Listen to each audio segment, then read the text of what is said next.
Hello everyone. जो हमारा video होने वाला है वो होने वाला है गांधीयन फेज़ के बारे में कि गांधी जी का स्टार्टिंग कब से हुआ और कब तक हुआ था, उनका कितने कितने उन्होंने मूवमेंट्स किए। ये सारी चीज़ें हम आज एक ही वीडियो में डिस्कस करेंगे। So please subscribe and like my channel and also don't forget to press the bell icon. अगर आप और भी चीज़ें ऐसे जानना चाहते हैं तो हमारे चैनल को सब्सक्राइब करिए। तो हम जानते हैं गांधीयन फेज़ के बारे में, जो कि 1916 से 1947 तक था। महात्मा गांधी के बारे में हम सबसे पहले इंट्रोडक्शन आपको देना पसंद करेंगे। तो उसमें है क्या, तो सबसे पहले गांधी जी के बारे में हम जानते हैं। बोला क्या गया है यहाँ पे कि गांधी जी जो होते हैं Mohandas Karamchand Gandhi was born at Porbandar में उनका जन्म हुआ था, जो कि गुजरात में है, 2 अक्टूबर को 1969 में।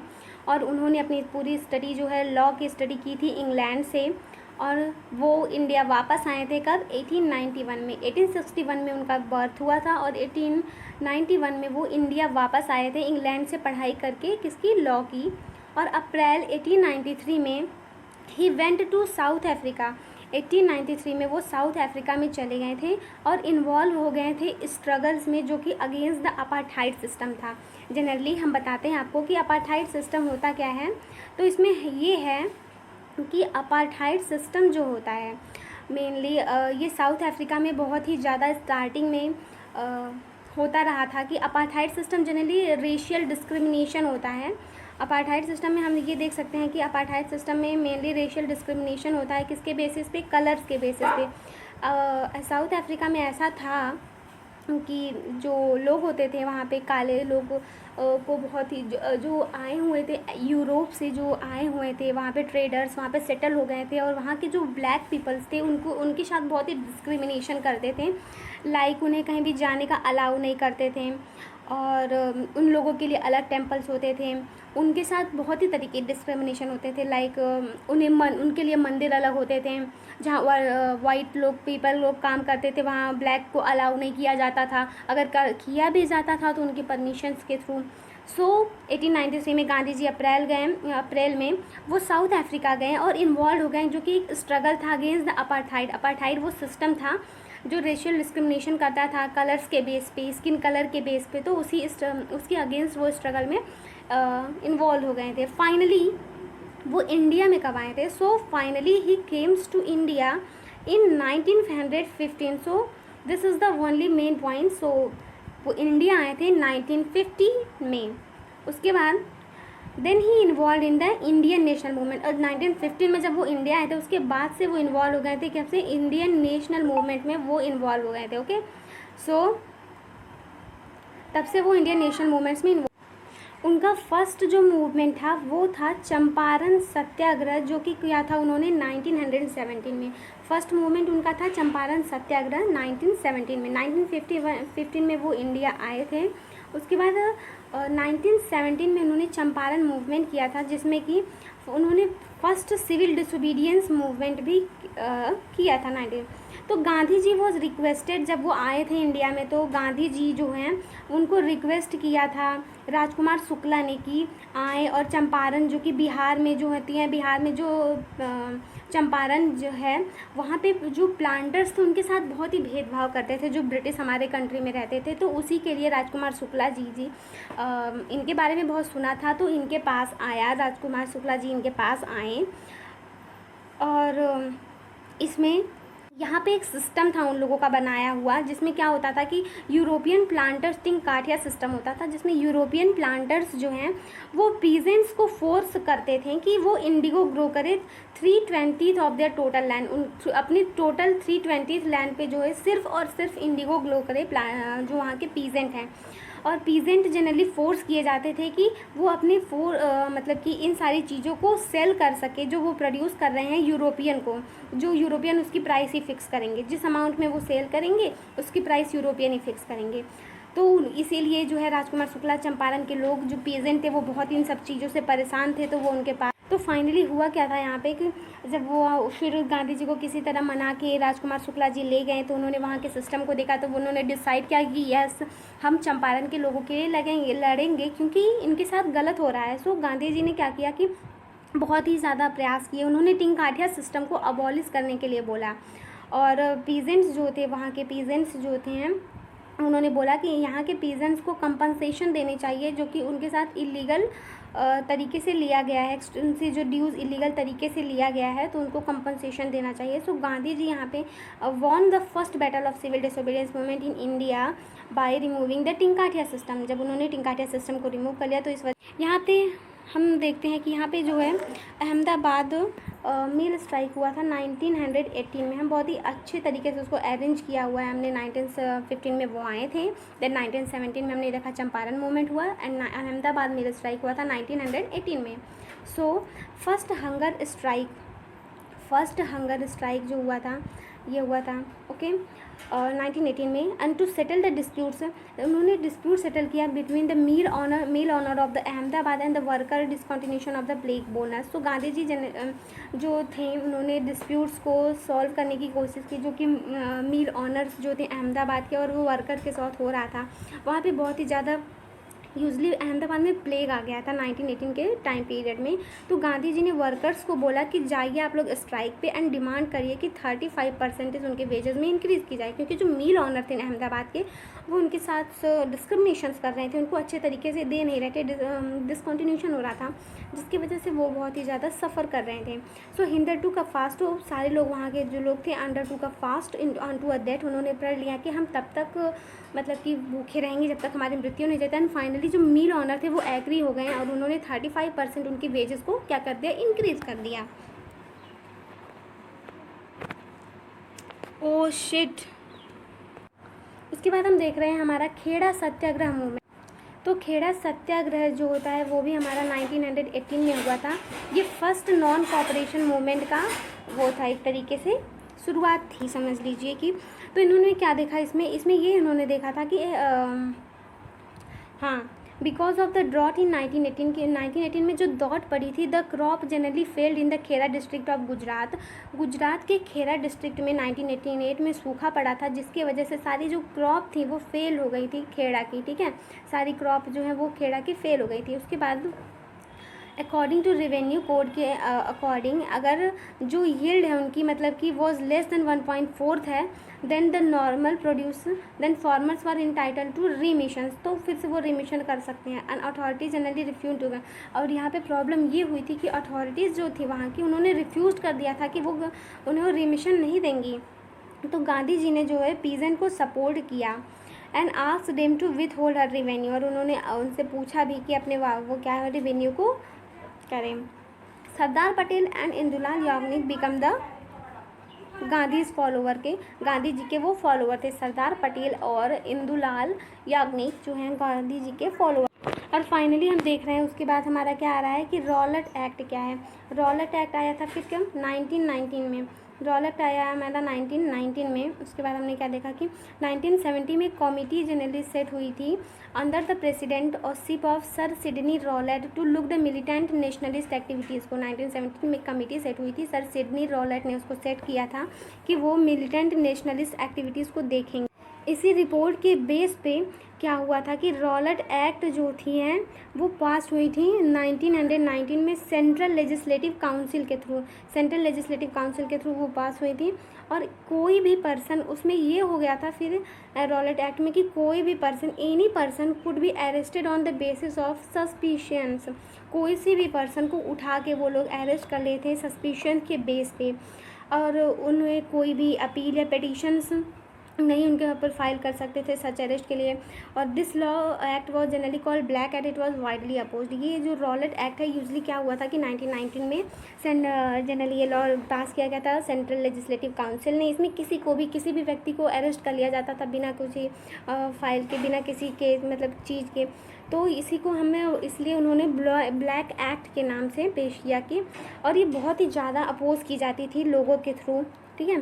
तो ऑल इंडिया हड़ताल ऑर्गेनाइज हुई थी 6 अप्रैल 1919 में। Time period is very important. 6 अप्रैल 1919 में ये अपोज हुई थी, मतलब हड़ताल इसके खिलाफ हुई थी।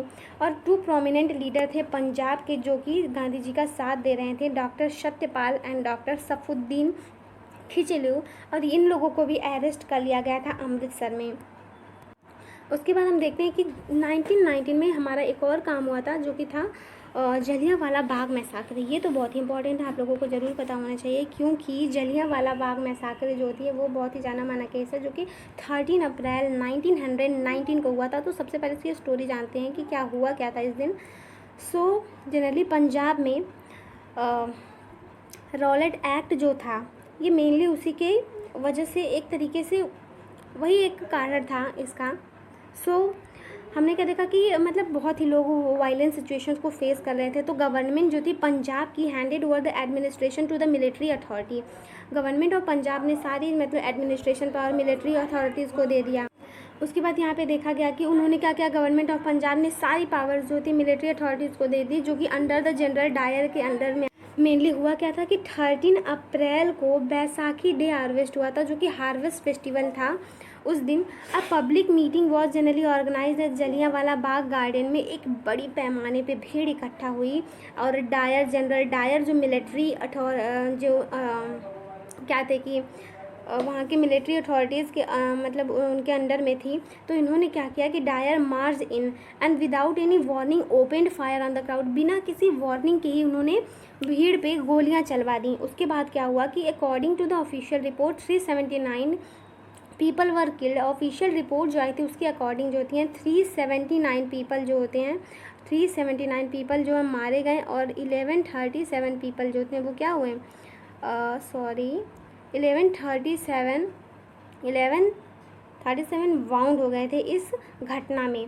और there was nationwide protest हुआ इसके खिलाफ जलियांवाला बाग मैसाकर के खिलाफ जो है पूरा एक तरीके से बहुत ही बड़े पैमाने पे प्रोटेस्ट हुआ। रविन्द्रनाथ टैगोर रिटर्न कर दिए तो his knighthood as a protest and on 13 March 1940 sir Udham Singh also killed O Dyers in London. Udham Singh भी मर गए थे इसी मतलब ओ डायर ने इन्हें किल कर दिया था लंदन में। अब हम देखते हैं खिलाफत मूवमेंट के बारे में। खिलाफत मूवमेंट भी हमारा कब हुआ था 1919 में हुआ था खिलाफत movement. So the chief cause जो होती है खिलाफत मूवमेंट का था क्या, तो आई थिंक आप को जनरली पता होना चाहिए कि जो चीफ कॉज था खिलाफत मूवमेंट का वो था टर्की की हार जो कि फर्स्ट वर्ल्ड वॉर में हो गई थी।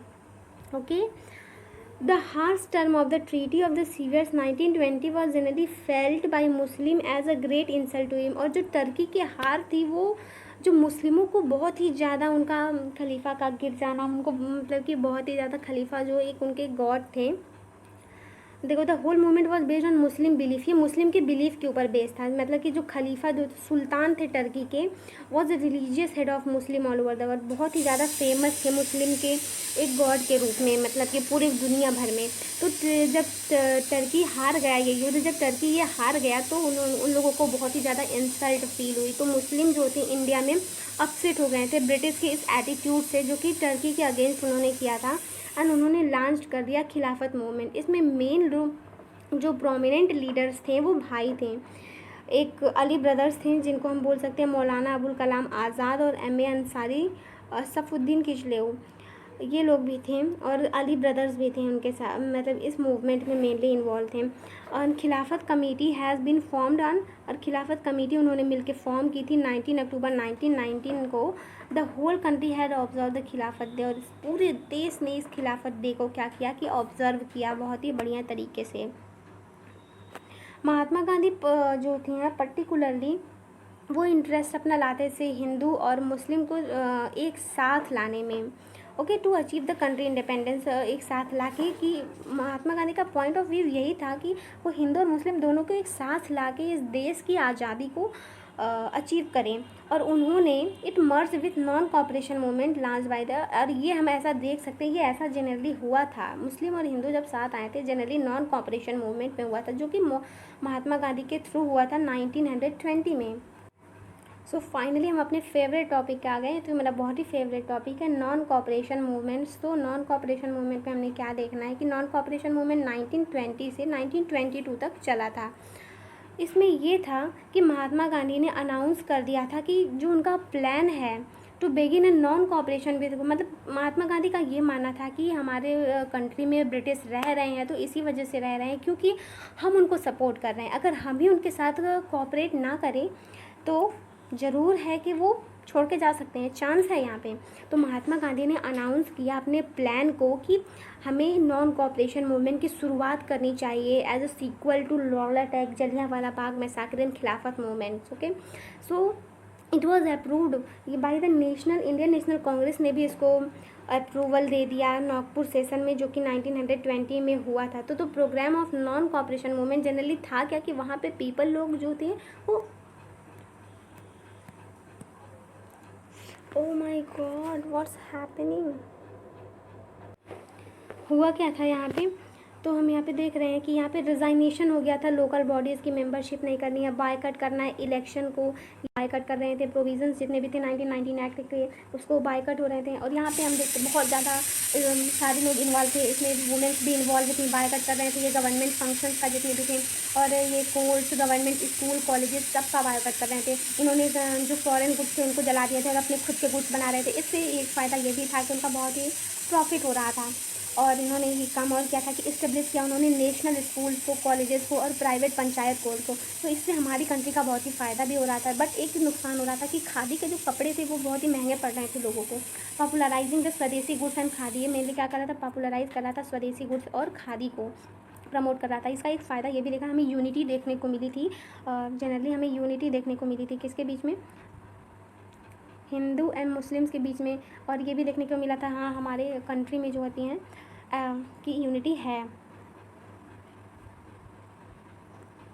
नॉन कोऑपरेशन मूवमेंट का सबसे बड़ा सिग्निफिकेंस क्या था, तो नॉन कोऑपरेशन मूवमेंट का सबसे बड़ा सिग्निफिकेंस ये था कि it was the real mass movement था, जिसमें सारे लोग, डिफरेंट सेक्शंस के लोग जो थे पार्टिसिपेट किए थे, जैसे peasant, worker, student, teachers, womens, बहुत सारे लोग। और ये नेशनलिज्म को बढ़ावा दे रहा था हमारे कंट्री में। और ये जो था जनरली ऑल्सो ये मार्क कर रहा था कि जो हिंदू और मुस्लिम की यूनिटी है वो एक तरीके से मर्ज होकर कैसे आ रही है। और इन्होंने एबिलिटी थी इसको इंड्योर करने की कि हाँ ये अपने कुछ भी सेक्रीफाइस कर सकते हैं अपने देश के लिए। और हम देखते हैं लेकिन रिज़ल्ट इसका क्या होता कि नॉन कोऑपरेशन मूवमेंट ज़्यादा दिनों तक सक्सेसफुल नहीं रह सका। लास्ट में क्या हुआ कि चौरा चौरी इंसिडेंट्स हो गया एक, जिसकी वजह से इसको वापस लेना पड़ा। तो जनरली 11 फरवरी 1922 को गांधी जी ने चौरा चौरी इंसिडेंट्स, जो कि गोरखपुर डिस्ट्रिक्ट में हुआ था यूपी के, इन्होंने 5 फरवरी अर्लियर जो होती है 5 फरवरी को एक एंग्री मोब जो थी हैं उन्होंने आग लगा दी पुलिस स्टेशन में, जो कि चौरा चौरी में थे। और 22 policeman were burned in to death, मतलब 22 जो पुलिस वो थे वो जल के राख हो गए थे इसमें। और जो था और मेनी टॉप लीडर्स जो थे कंट्री के वो सडन क्या हो गए, उनका सस्पेंशन हो गया था नॉन कोऑपरेशन मूवमेंट से। इसे देखते हुए वो हट गए थे। और महात्मा गांधी जनरली 10 मार्च, मेन पॉइंट्स ये है हमारे कि महात्मा गांधी जो थे वो क्या हुआ था 10 मार्च को अरेस्ट हो गए थे 1922 को, 10 मार्च 1922 को। जिसको देखते देखते क्या हुआ कि महात्मा गांधी ने डिसाइड किया कि हाँ हमें नॉन कोऑपरेशन मूवमेंट वापस ले लेना चाहिए। So thank you student, please like and subscribe my channel and press the bell icon. और नेक्स्ट वीडियो के लिए आप और थोड़ा सा जो बचा हुआ रह गया गांधीयन फेज़ के आधे बारे में, हम उसको नेक्स्ट वीडियो में अपलोड कर देंगे। Okay, thank you.